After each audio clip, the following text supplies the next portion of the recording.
अस्सलाम वालेकुम everyone, welcome back to episode number 4 of regrets, जो कि जा रही है मेरे यूट्यूब चैनल पे। और हम बात कर रहे हैं रिग्रेट्स और पछतावों की। और आज की वीडियो में हम जो बात करने जा रहे हैं वो ये है कि कौन से ऐसे वक्त हैं जब हम ऐसे फ़ैसले ले लेते हैं या ऐसी बातें कर लेते हैं जिसकी वजह से होता है हमें रिग्रेट या पछतावा।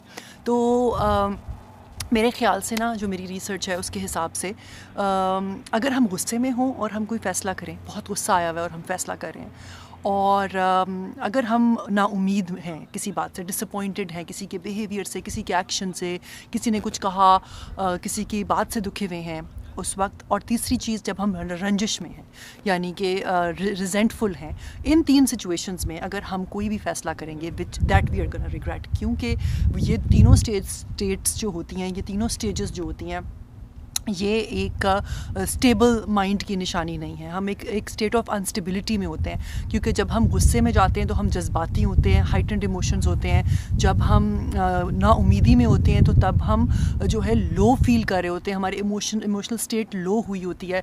और इसी तरह जब हम रंजिश और खलिश में होते हैं तो उस वक्त हम एक कॉन्फ्लिक्ट मैनेज कर रहे होते हैं अपने दिमाग में, हमारी इमोशनल एनर्जी ड्रेन हुई होती है। तो these 3 states are not healthy to make any decisions in your life. और अगर आप वापस जाके अपनी ज़िंदगी का तज्जिया करें और एनालिसिस करें तो आपको यकीनन ये समझ आएगी कि कोई भी ऐसे फ़ैसले जो आपने गुस्से में किए हैं उनसे आपको पछतावा हुआ, या नाउमीदी की सिचुएशन में किए हैं उनसे आपको पछतावा हुआ। फॉर इंस्टेंस कि अगर आपको अपने काम पे किसी चीज़ पे गुस्सा आ गया, या आपको मासी पे गुस्सा आ गया, आपने गुस्से में उसको घर से निकाल दिया, तो क्या होगा?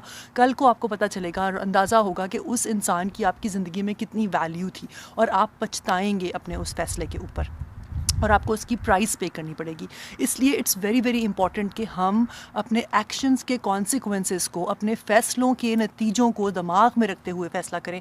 और उसका बेहतरीन तरीका ये है कि हम इन 3 हालतों में कभी भी फ़ैसला ना करें, यानी कि जज्बाती हालत में, जो कि बहुत ज़्यादा गुस्से की हालत हो सकती है, जो कि बहुत ज़्यादा नाउमीदी की हालत हो सकती है, और in the state of conflict. तो ये बहुत ज़रूरी है, क्योंकि हमें नहीं पता कि हमारे फ़ैसले से अगले इंसान को क्या फ़र्क पड़ेगा, अगले इंसान की क्या बर्दाश्त है, कोई इंसान किस लेवल तक आपकी सिचुएशन से डील कर सकता है। और अगर हम उनके एक्शंस या रिएक्शंस को एस्टिमेट करके भी फ़ैसला करेंगे तो हमें नहीं पता कि कोई भी इंसान किस सिचुएशन में कैसे बिहेव करेगा। Unpredictability, uncertainty is always there. तो ये बातें दिमाग में रखनी बहुत ज़रूरी है। और मेरा मानना ये है कि अगर हम अपनी ज़िंदगी में ये अपना असूल बना लें कि हमने गुस्से की हालत में फ़ैसला नहीं करना, हमने नाउमीदी की हालत में फ़ैसला नहीं करना, और हमने कॉन्फ्लिक्टिंग माइंड सेट से फ़ैसला नहीं करना, और जब भी हम इस स्टेट में हों, टेक अ ब्रेक, अपने आप को डिस्ट्रैक्ट करें, डू समथिंग विच विल काम you down, sleep over it. तो ये तीनों चीज़ें करने से, ये एक्शंस करने से क्या होगा कि हमारी इमोशनल स्टेट नीचे आ जाएगी, and we will be able to focus on other things. और हम सोच सकेंगे अपने फ़ैसले को करने के बारे में, कि मासी को निकालने से पहले सोचेंगे, किसी एम्प्लॉई को फायर करने से पहले सोचेंगे। सो इसी का नाम है सोच समझ के फ़ैसला करना। और जो लोग इन असूलों को फॉलो करते हैं वो ज़िंदगी में बहुत कम पछताते हैं। तो ये ज़रूर आप हमेशा याद रखें। और हमें चाहिए कि हम अपने से जुड़े लोगों को भी इस चीज़ की गाइडेंस दें, अपने बच्चों को सिखाएं कि उन्होंने कल को ज़िंदगी में कैसे फ़ैसले करने हैं, क्या करना है। तो और वो हम सबसे ज़्यादा बेहतर तरीके से अपने अमल से कर सकते हैं। इसी तरह हमारी इस तरह करने से ना ही सिर्फ हमारी अपनी ज़िंदगी के पछतावे कम होंगे, बल्कि हमसे जुड़े लोग, हमारे बच्चे, हमारे बहन भाई, उनकी ज़िंदगी से भी पछतावे कम होंगे। But at the end of the day हम सिर्फ उनको गाइड कर सकते हैं, हम सिर्फ उनको सिखा सकते हैं, बता सकते हैं अपने इल्म और तजर्बे की रोशनी में। मगर फ़ाइनल डिसीजन, फ़ाइनल फ़ैसले वो उन लोगों के ही हैं, उन्होंने ख़ुद करने हैं और अपनी ज़िंदगी को ख़ुद संवारना या बिगाड़ना है। मगर अगर किसी से गलत फ़ैसला हो जाए तो ये भी हमारी ज़िम्मेदारी है कि हम उनको और मज़ीद पछतावों में मत डालें, मत धकेलें, और कोशिश करें कि उनको उस गलत फ़ैसले के एहसास से बाहर निकालें।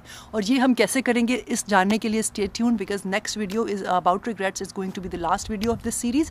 सो until next time, stay tuned, stay home, stay healthy, because that's the only way we can be healthy. क्योंकि आजकल के ज़माने में अगर हम बाहर निकलेंगे तो ना ही सिर्फ कि हम खुद इफ़ेक्ट हो सकते हैं, बल्कि हम दूसरों को भी इस चीज़ से इन्फेक्ट कर सकते हैं। सो keep watching, keep following, keep doing what matters, and take an absolutely awesome care of yourselves and others by staying home.